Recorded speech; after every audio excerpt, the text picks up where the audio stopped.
Ecom is harder than ever. That's why it's important to have leverage. So here are 3 main things profitable ecom businesses have in common. It would be great to have all 3, but having at least one gives you a true leverage in the market. So let's dive in. Thing number 1, it's very hard to be successful running an ecom brand if you don't have a product market fit. In case you're first in the market and you have to educate people about what's your product, how to use it, how they can benefit it, you'll have a hard time selling it. In other words, it's way easier to capture the demand than to create it. That's why Google Ads always have higher return than Facebook. They're capturing existing demand. People are actively searching for something they have a problem with. Even if you have a top-notch skill, you're like a great media buyer or you're great in operation, it doesn't help if you're in a low potential opportunity. I often see people boasting their impressive numbers on Twitter and boasting like their Facebook marketing or creative strategy skills. But the truth is, 90% of the heavy lifting comes from the product and the category, not the expertise itself. So if you're thinking about starting a brand, think long-term and think hard on what product to sell and what type of business to start. You can leverage tools like Google Trends, TikTok to actually find the products that are currently trending. And riding that wave would have a way bigger impact on your performance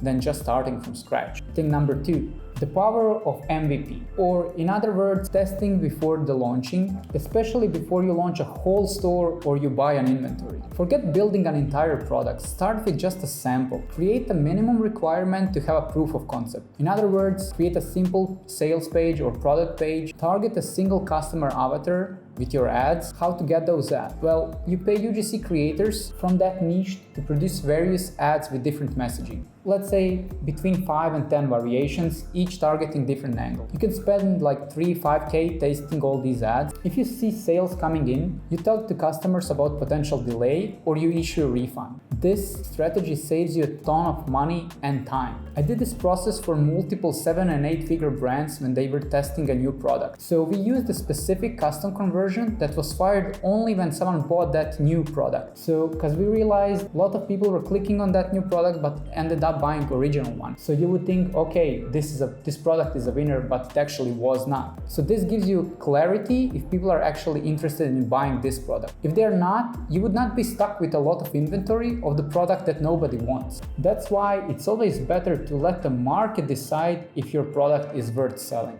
Thing number 3, importance of clear value proposition. All the fastest growing brands in the world require very little education. Education is such an expensive process, especially today with CPMs increasing every year. Basically, you're paying more to reach the same number of people as a couple of years ago. So there are 2 things you should consider.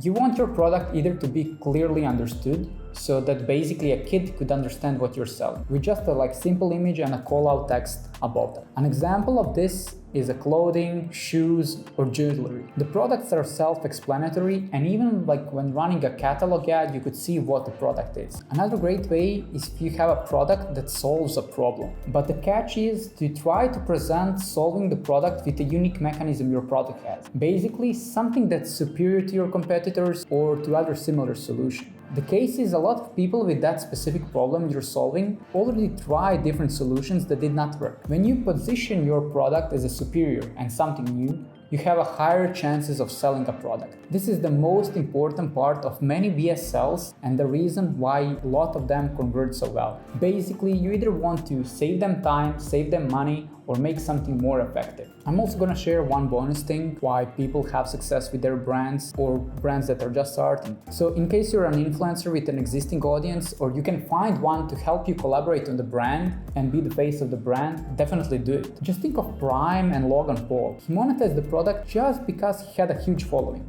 I bet Mr. Beast would do the same soon. So in case you can find an authority in the space, let's say a vet or a pet supplement brand, that's even better because that adds that credibility to the product. So to recap, go into market that has demand for the product, test the product, leverage existing audience, and that's it, guys. I hope you like this video, although it's not directly related to just Facebook ads like my previous video. Let me know in the comments if this is something you would like to see more content or you would like me to stick with Facebook ads.